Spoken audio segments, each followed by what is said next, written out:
single win of his takes. Pros being pulled. The SCV's coming at the perfect moment here. Ladies and gentlemen, welcome back. Oh, whoa. Hey, Sean. Axel here with Sean, Dana, and Plot. How are you?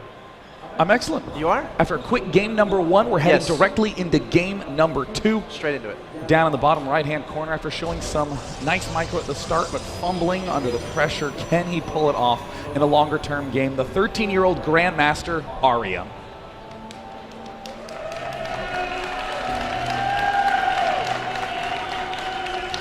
And his opponent in the top left-hand location, currently up 1-0 in this best of 3.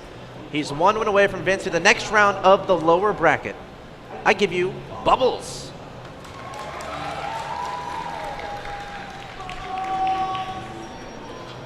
Yeah, we got a dedicated Bubbles fan out there screaming Bubbles' name. Good. Everyone likes Bubbles. Don't you like Bubbles? Certainly the object. Sure, like you know. Yeah, like the one that's that pop. Oh, yeah. Yeah. Both players building gateways. Going for the gas. The question now is, will they go for Swift double gas? This is a good map to actually go for a 1-gate expand on. You think so? Oh, no, it's going to be double gas for Arium as well. Well, I mean, there certainly are some 1-gate expand builds that you can do after a double gas. I mean, the real question is, well, it looks like Bubbles actually being very cautious against Cheese. Yeah, makes sense. I like your point about 1-gate expand being a fairly common build on this map, especially once you get 2 gases. Generally, you're going to wait either for a Mothership Core or Stalker, then take that expansion. But obviously, if you're going to take that expansion early, it's a bit risky, especially in this matchup if your opponent decides to go for like some sort of 1-base blink play. That can be very difficult to deal with. But again, something we're going to keep our eye on. So right now, it's usual scouting, probe, harass. Oftentimes, if you're in this situation and you do get an early scout, you can go ahead and cut the the first zealot. Sure. Second gateway's coming up for both players. Again, very conservative defensive play. It's going to come down a lot to keeping those early stalkers together, because it's fun to split your stalkers and your Mothership Core up and try to harass from multiple angles, but that's not very reliable in terms of those engagements. It's very easy for a player who's collected and focused together to catch you off guard. Of course, we saw how important that initial engagement was in the beginning of the last game. Bubbles getting a nice advantage after sniping his opponent Mothership Core and getting a nice advantage of that units lost tab. Again, it's very important in the early game of PvP, so we'll have to see when these guys decide to move out with a couple gateway units, perhaps a Mothership Core, to see how aggressive they are in the beginning. Of course, generally the more comfortable, the more confident a person is in their micro, in their ability to control those early game units, the more likely they're going to be willing to go across the map and try to figure stuff out. Arium checking all around his base. This is a fine split up, using the Mothership Core to scout the broader regions, using the Stalker to scout the closer regions. But again, you have to rejoin those back together. It looks like Bubbles is just going once again for this standard 3-gate play. This is such an easy pressure to pull off, and such a strong one. Look at this Bubbles planting this pylon up here. Perfect. Oh my God, is the probe going to get all the way up in the main base? Oh, he is going to be caught off guard.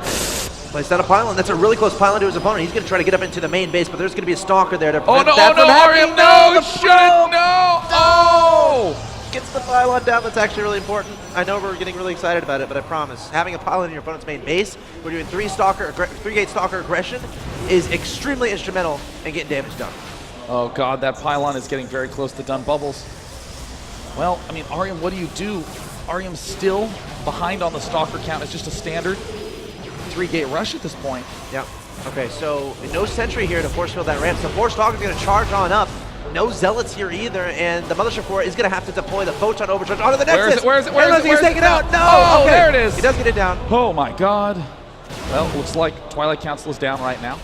Not quite enough time to do some sort of Dark Templar play. It takes 100 seconds to build. And hasn't started Blink either, so we'll have to see what he ends up doing with that. Adding on a Robo just to be entirely safe from potential Dark Shrine play from his opponent, but Bubbles coming in with a lot of Stalkers here. He's got that Mothership Core overhead, of course trying to stay out of range of that Photon Overcharge. Steps right in, will lose a Stalker, but he's building them 3 at a time. And I mean,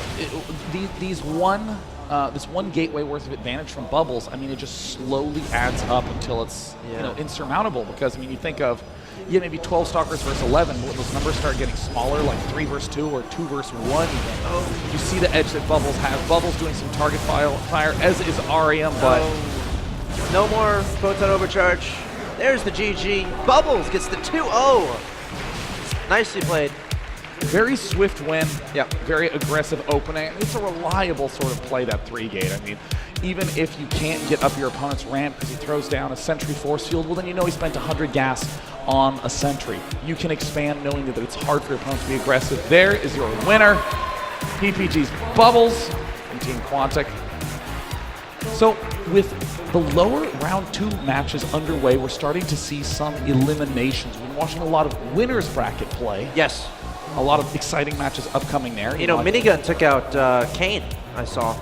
Yeah, a lot of team kills. Root sending 11 players to this tournament, having some serious team versus team action, but still doing quite well. I mean, Hero going up against Minigun, one of the winners round 4. Sage versus Sase. Sound versus Heart. Su versus Hyun. Huck versus Naniwa. Suppy versus Pult. And QXC versus Deer. And Fog versus Jadon. Almost all mirrors. Only 3 of them are not mirror matchups, but I do know that coming up at 4:15, Naniwa Huck will be happening on the main stage. So which match are you most excited for there, Sean? Huck Naniwa, period. Done. All right, among those 16 players, who is your favorite to win it all? Well, I mean, I think the big question is, can Hero be consistent?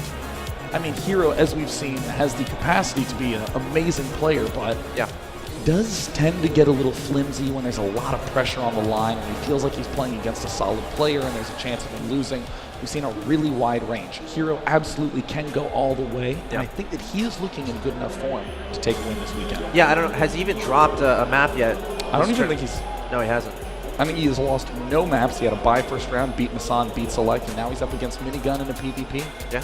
Anything can happen in a PvP, though. Hero versus Minigun should be a fantastic match. Of course, Minigun hasn't been playing a lot of StarCraft 2 lately, so it should be interesting to see how he approaches that matchup. But with the 2-0 over Kane, I feel like Minigun has to be feeling at least a little bit confident heading into that match versus Hero. Yeah, I mean, the Sage Sase match as well. Noni barely losing to Sase.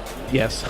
Noni barely losing to Sase, Sase advancing through in some pretty impressive comeback games from Sase. So I do think that Sase absolutely is going to be a challenge for Sage. But Sage is one of those players, also from Root Gaming, that I've been watching quite a bit. Been really impressed with how well he's playing.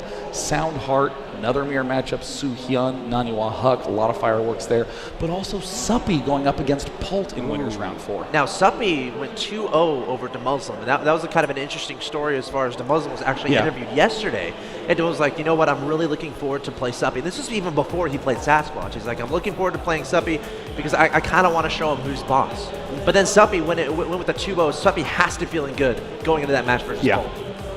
So there is a ton of amazing matches in Open Winners Round 4 coming up. But in the meantime, we're going to start seeing those lower bracket matches wrap up. Players are going to begin getting eliminated left.